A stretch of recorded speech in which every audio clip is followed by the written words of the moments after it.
कल्पना कीजिए एक छोटे से राजस्थानी कस्बे की उन संकरी गलियों को, जहां सुबह की पहली सुनहरी किरणें अभी अभी झोपड़ियों की पुरानी छतों पर धीरे धीरे चढ़ रही होती हैं, और वहां की हवा में मिट्टी की महक और दूर से आती चाय की खुशबू घुली रहती है। जहां हर घर की दीवारें सालों पुरानी कहानियों से सजी होती हैं, और एक लड़की जिसका नाम था प्रिया मेहता अपनी बड़ी बड़ी आंखों में अनगिनत सपनों की चमक लिए किताबों के ढेर के बीच में बैठी रहती थी।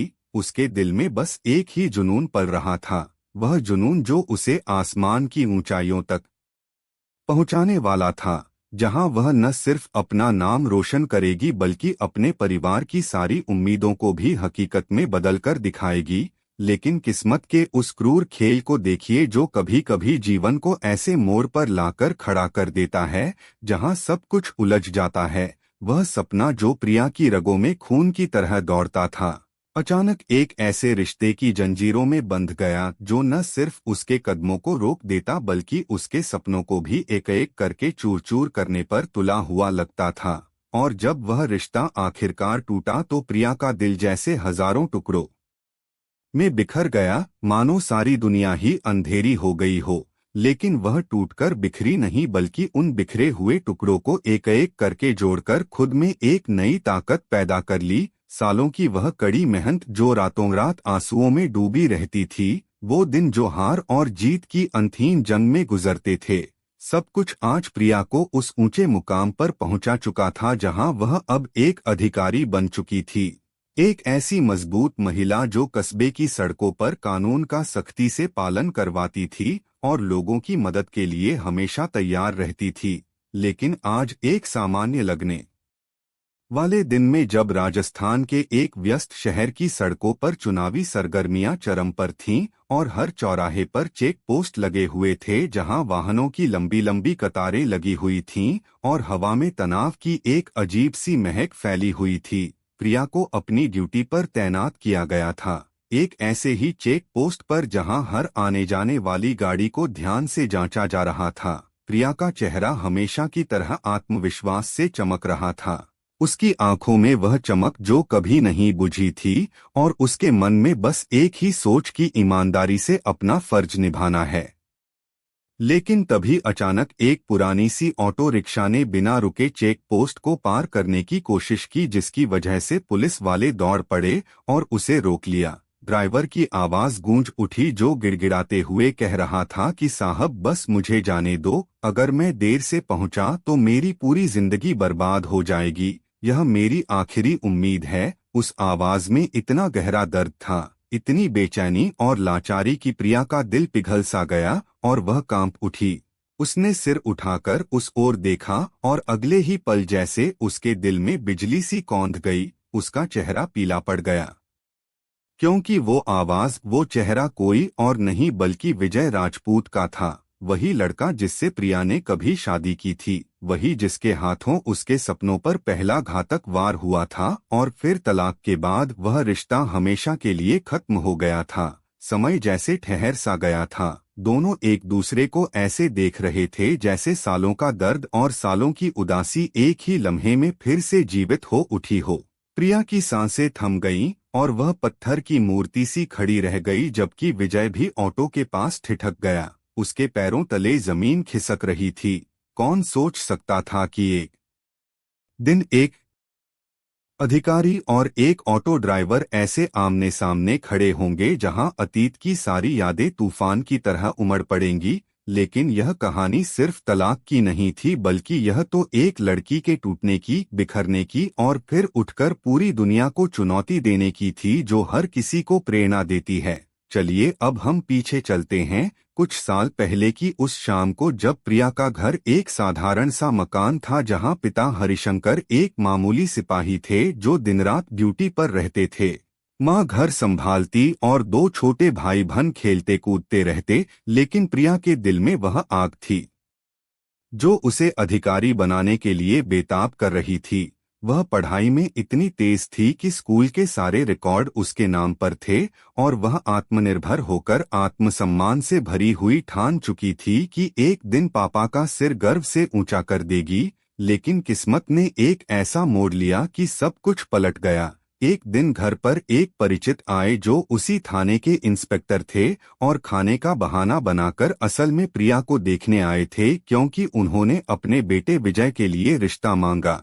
हरिशंकर ने साफ मना कर दिया कि साहब हम छोटे लोग हैं, बेटी अभी पढ़ाई कर रही है और दहेज की तो बात ही छोड़िए। लेकिन जब इंस्पेक्टर साहब ने कहा कि दहेज कुछ नहीं चाहिए, बेटी बहुत अच्छी लगी और हमारा बेटा भी पढ़ा लिखा है, साथ में पढ़ाई जारी रख लेंगे, तो हरिशंकर सोच में पड़ गए और सोचा कि बेटी का भविष्य संवर जाएगा, अच्छा घर मिलेगा, पढ़ाई भी चलेगी और शादी भी हो जाएगी। जल्दबाजी में प्रिया की शादी विजय से हो गई और शुरुआती दिन तो जैसे स्वर्ग के थे जहां हंसी मजाक और सपनों की बातें होती रहती, लेकिन फिर धीरे धीरे असली चेहरा सामने आया। विजय शराब का आदी निकला जो रोज नशे में धुत होकर लौटता, गालियां बकता, प्रिया की पढ़ाई को बाधा बनाता और जब प्रिया शिकायत करती तो सास-ससुर आंखें मूंद लेते जैसे सब कुछ पहले से जानते हों। प्रिया के सपने जैसे मरने लगे, लेकिन वह हारी नहीं बल्कि पिता को सब कुछ बता दिया और एक रात मारपीट से तंग आकर अपना सामान समेटकर मायके लौट आई, तलाक ले लिया और किताबों से फिर जुड़ गई, कसम खाई कि अब कोई उसके सपनों को नहीं तोड़ेगा। 4 साल की वह जद्दोजहद जहां रातें आंसुओं से किताबों पर टपकती रहतीं, वो दिन जब असफलताएं उसे चीरती रहतीं, लेकिन हर बार वह उठी और मजबूत हुई। आखिरकार वो दिन आया जब प्रिया ने सिविल सर्विस एग्जाम पास कर लिया और बन गई एक तेजतर्रार डिप्टी कलेक्टर जो अब पूरे जिले का प्रशासन संभाल रही थी। वो लड़की जो कभी शराबी पति की वजह से पढ़ाई छोड़ने को मजबूर हुई थी, अब लोगों की जिंदगियां संवार रही थी। लेकिन कहानी का असली ट्विस्ट तो अब आना बाकी था, जो दिल को झकझोर देने वाला था। चेक पोस्ट पर खड़ी प्रिया के लिए यह कोई साधारण दिन नहीं था, क्योंकि सामने खड़ा था उसका अतीत जो वह दफना चुकी थी, लेकिन किस्मत ने फिर से खोदकर सामने ला दिया। प्रिया ने इशारे से पुलिस वालों को हटा दिया और विजय को एक तरफ ले जाकर पूछा कि तुम ही तो हो ना विजय, वही विजय राजपूत जिसने कभी मेरी जिंदगी को नर्क बना दिया था। विजय ने सिर झुकाकर हाँ कहा, लेकिन प्रिया तुम यहाँ यह सब क्या है? प्रिया ने बिना रुके जवाब दिया कि मैं यहाँ की डिप्टी कलेक्टर हूँ प्रिया मेहता, और तुम ऑटो चला रहे हो। तुम्हारी वह पढ़ाई और अधिकारी बनने का सपना सब कहाँ गुम हो गया जो कभी तुम्हारे दिल में जलता था? विजय की आंखें नम हो गईं और वो धीरे से बोला कि प्रिया सब उसी दिन रुक गया जब तुम चली गईं। तुम्हारे जाने के बाद माँ बाप ने घर से निकाल दिया और कहा कि बेटा सुधरने लायक नहीं तो घर में रखने लायक भी नहीं। मैं इस शहर आ गया, भटका, एक पुराना ऑटो खरीदा और आज वही चला रहा हूँ जिससे बस 2 वक्त की रोटी का जुगाड़ हो जाता है। प्रिया चुप रही, फिर पूछा कि अभी भी शराब पीते हो? विजय ने गहरी सांस ली और कहा नहीं प्रिया अब नहीं, उसने मुझसे सब छीन लिया, तुम्हें, माता पिता को, अपना भविष्य को, और अब मैं बदल गया हूँ, लेकिन शायद बहुत देर हो चुकी है। इतना कहकर विजय मुड़ने लगा, लेकिन प्रिया ने उसके हाथ में एक कागज का टुकड़ा रख दिया और कहा कि यह मेरा पता है, कल सुबह 10 बजे आना, मुझे तुमसे और बात करनी है, लेकिन शर्त यह कि हमारे पुराने रिश्ते के बारे में किसी को कुछ न बताना। विजय हैरान हो गया और बोला कि तुम मुझसे फिर मिलना चाहती हो? प्रिया बस मुस्कुराई और चेक पोस्ट की ओर लौट गई जहां ड्यूटी फिर से शुरू हो गई, लेकिन उसके मन में उथल पुथल मची हुई थी। अगले दिन विजय तय वक्त पर प्रिया के घर पहुंचा जहां प्रिया सादे कपड़ों में थी, वर्दी नहीं, लेकिन चेहरे पर वही तेज और मजबूती थी। विजय ने शर्म से सिर झुकाया और कहा, सबसे पहले माफी प्रिया, मैंने तुम्हें कितना दर्द दिया। तुम चाहती थी कि मैं तुम्हारा साथी बनूं, लेकिन मैं तो खुद का दुश्मन था जो हर रात नशे में डूबकर सब कुछ बर्बाद करता रहता था। प्रिया ने उसकी आंखों में देखा और पूछा कि अब क्या करना चाहते हो जिंदगी में विजय? विजय ने गहरी आवाज में कहा कि कुछ ऐसा जो मुझे खुद पर गर्व दे और तुम्हें भी। प्रिया ने धीरे से कहा, तो शुरुआत करो कैसे? विजय ने पूछा। प्रिया अंदर गई और एक टैक्सी की चाबी लेकर लौटी और कहा कि यह टैक्सी है, पहली किस्त मैंने भर दी, बाकी तुम संभालोगे। यह एहसान नहीं बल्कि मौका है खुद को साबित करने का जो तुम्हें नई जिंदगी दे सकता है। विजय की आंखें नम हो गईं और शब्द न मिले, बस बोला कि वादा करता हूँ रिया, अब कभी शर्मिंदा नहीं करूंगा। और वहीं से विजय का नया सफर शुरू हो गया, जहां दिन भर टैक्सी चलाता, रात में किताबें खोलता, अनुशासन आया और मेहनत रंग लाई। प्रिया दोस्त की तरह हौसला देती रहती। एक दिन विजय ने कहा कि प्रिया, तुमने मुझे दोबारा जिंदा किया, लेकिन क्या तुम मुझे अभी भी सिर्फ बीते कल की तरह देखती हो जो दर्द देता था? प्रिया मुस्कुराई लेकिन जवाब न दिया, क्योंकि जवाब तो बाकी था जो समय खुद देगा। और फिर एक ऐसी सुबह आई जो सब कुछ बदलने वाली थी। विजय ने जैसे ही फोन किया, प्रिया का वह कट गया। दोपहर तक कोई जवाब न आया। शाम को फोन बंद हो गया। विजय का दिल धक धक करने लगा कि कुछ गड़बड़ है। सोचते ही टैक्सी स्टार्ट की और प्रिया के घर भागा। दरवाजा बंद था। पड़ोसी की मदद से खोला। कमरे में प्रिया बेसुध पड़ी थी, चेहरा पीला, बुखार चढ़ा हुआ, होश गायब। विजय ने गोद में उठाया, टैक्सी में डाला और अस्पताल की ओर दौड़ा, जहां इमरजेंसी में हड़कंप मच गया। डॉक्टरों ने जांच की और कहा कि प्लेटलेट्स कम हैं, डेंगू का शक है, हालत गंभीर है। विजय बैठा रहा, सवाल पूछता रहा। जब प्लेटलेट्स की जरूरत पड़ी तो अपना खून दिया। 3 दिन हॉस्पिटल में न सोया न खाया, बल्कि बस प्रिया को निहारता रहा, जैसे अपनी सबसे कीमती चीज को बचा रहा हो, जहां हर पल उसका दिल डर से कांपता रहता था। चौथे दिन प्रिया की आंखें खुली और पहला चेहरा विजय का थका हुआ था। आंखें लाल लेकिन सुकून भरी नजर से देख रहा था। प्रिया ने धीमे से पूछा कि तुम यहाँ क्यों? विजय की आंखों से आंसू बह निकले और बोला कि अगर मैं न आता तो शायद आज तुम यहाँ न होती। आवाज टूटी। प्रिया मुस्कुराई और कहा कि तुमने मेरी जान बचाई। तभी हरिशंकर और माँ पहुँचे, घबराए हुए, क्योंकि 3 दिन बेटी का पता न था। प्रिया को ठीक देखकर राहत मिली, लेकिन विजय को देखकर सहम गए, जहां पुराने जख्म ताजा हो गए। कैसे यह बेटी को रोते हुए घर लाया था? शराब के नशे में सपने कुचले थे। हरिशंकर ने पूछा कि तुम यहाँ क्यों? लेकिन प्रिया ने हाथ थाम लिया और कहा कि अगर विजय न होता तो शायद मैं आज आपसे मिल भी न पाती।